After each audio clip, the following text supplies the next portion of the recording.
სახელითა მამისათა, დაცისათა და სულისა წმინდისათა ჩვენთან არის. დღეს სახარებიდან წავიკითხეთ თუ როგორ მივიდა შესაკრებულთა მთავარი, ანუ სინაგოგის უფროსი იაიროსი, როგორ მივიდა იესოსთან და როგორ თხოვა, რომ წაყოლოდა მას და მისი 12 წლის ასული განეკურნა, რომელიც სასიკვდილოს ნეულებით იყო დაავადებული. და როდესაც იესო მას გაჰყვა უამრავი ადამიანის თანხლებით, გზაში შეეხო მას სამოსვლის კიდეს, მისი სამოსვლის კიდეს, ქალი, რომელიც ასევე უკუნებელი სენით იყო დაავადებული, სისხლმდინარე და 12 წლიდან იყო 12 წლის ასაკიდან ეს ქალი სისხლმდინარე და როგორც კი შეეხო, განიკურნა, შეუწყდა ეს და როდესაც ეს მოხდა, სასწაული იესო მოbrunდა და იკითხა, ვინ შემომეხო. უამრავი ადამიანი ეხებოდა იესოს. უამრავი ადამიანი ეხებოდა და პეტრემ უთხრა, რომ აი ამდენი ადამიანი და რას ამბობ, აი როგორ ასე ვინ შემოგეხო და არა ვიგრძენი, რომ ჩემგან გავიდა ძალა. და მაშინ რომ მიხვდა, რომ ვეღარ დამალავდა ამ ქალმა, თქვა, აღიარა ყველაფერი, მოუყვა და იესო მას მიუტევა ეს ყველაფერი. თავისი ცოდვები და განკურნა, ფაქტიურად განიკურნა ეს ქალი და ამის შემდეგ მოვიდა იაიროსთან მისი მსახური ერთ-ერთ და უთხრა, რომ ნუღარ შეაწუხებ მოძღვარს, იმიტომ რომ გარდაიცვალა. და როდესაც იესო გაიგო, უთხრა, რომ არა, შენ გჯეროდეს თავარი ეს არის და არ არის გარდაცვლილი. და რომ მივიდნენ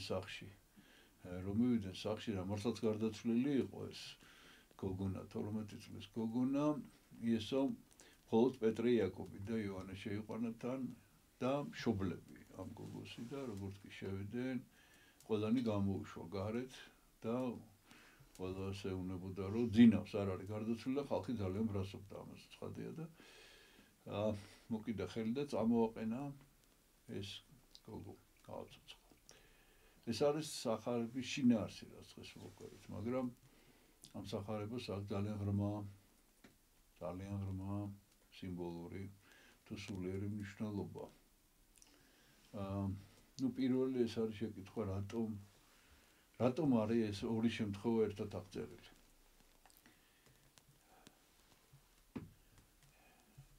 იგი ხომ მიდიოდა იაიროსის ქალიშვილის განსაკურნებლად. და კიდევ არის ჩამატებული პირდაპირ ამ ამბავში არის ჩამატებული ამ სისხლმდინარე ქალის ამბავი. ეს სახარების ეს ადგილი არის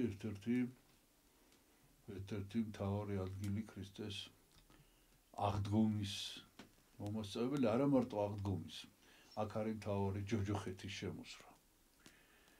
ჯოჯოხეთის შემოსვლა, რომელიც ხშირად ესე გამოიხატება ხატებზე, რომ იესო დგას შუაში და ერთი ხელი აქვს გაწვდილი ერთ მხარეს, მეორე მხარეს და ერთი ხელით ამოყავს ადამი და მეორე ხელით ამოყავს ევა.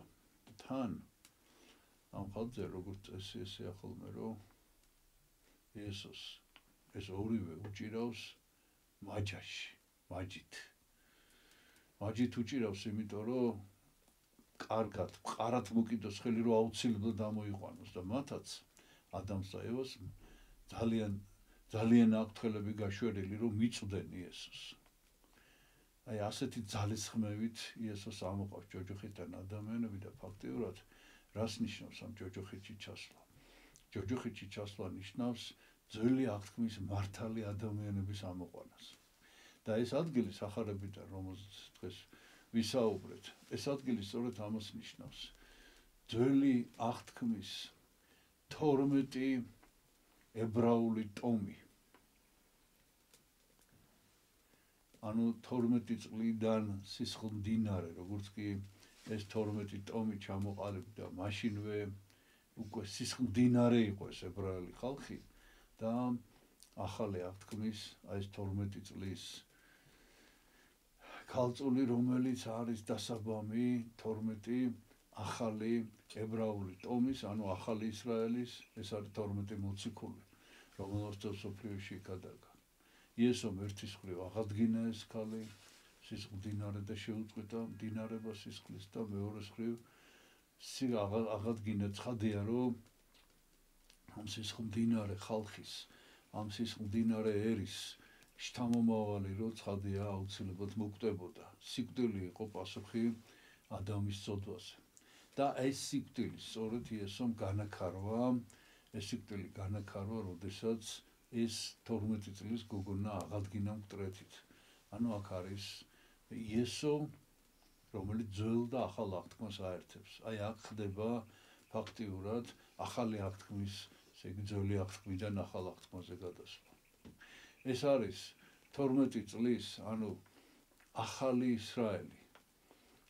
ისრაელი, რომელსაც იესო მიანიჭა სიცოცხლე. აი მის შესახებ არის დღევანდელი სახარება და დღეს თავარი მიუხედავად იმისა, რომ აი ამ ქალბატონზეც ვისაუბრეთ სისწინარეზე, იაირუსზე, მის ქალიშვილზე და თავარი დღეს არის და ყოველთვის რა თქმა უნდა, მაგრამ დღეს არის იესო ქრისტე, რომელიც დგას შუაში, რომელსაც ერთი ხელი ძველი აღთქმისკენაა გაწვდენილი, მეორე ახალი აღთქმისკენ და აი ამ ორი თაობის ადამიანებს აერთებს.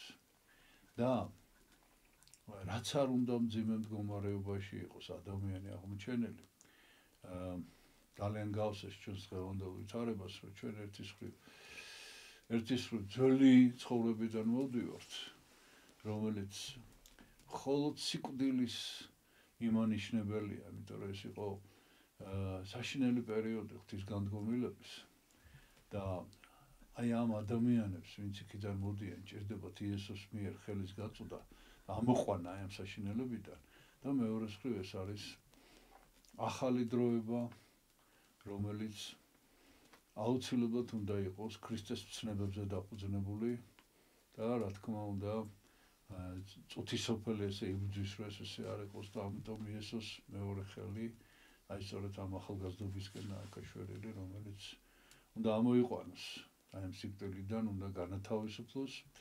და აი ეს გაერთიანება იქნება ქრისტეს მიერი, რომელიც ჩვენ ყველას ამოგვიყვანს და გადაგვარჩენს. ვერთმა დაგვაცოთ, ჩვენთან არს ღმერთი.